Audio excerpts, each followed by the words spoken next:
நீ விசுவாசித்தபடி ஆக கடவுள் சொல்லணும். இங்க சொன்ன உடனே அங்க சொல்ல மாட்டோம்.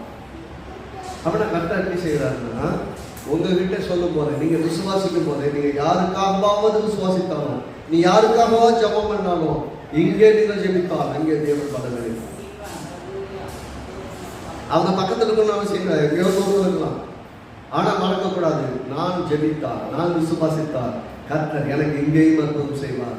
நான் யாருக்காக ஜெபிக்கிறோனோ அங்கேயும் அற்புதம் செய்வார். 1000 மைல்களுக்கு அப்பால் இருந்தாலும் கர்த்தருக்கு அடியில் இருக்கிறார். நான் விசுவாசிக்கிற தேவன் எங்கும் நிறைந்திருக்கிறார். நான் ஜெபித்தால் யாருக்கும் அற்புதங்களை செய்வார்.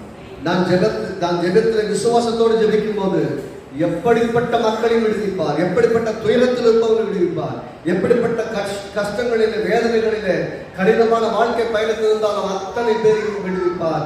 ஏனென்றால் என்னுடைய ஜெபத்திற்காக தேவன் காத்திருக்கிறார்.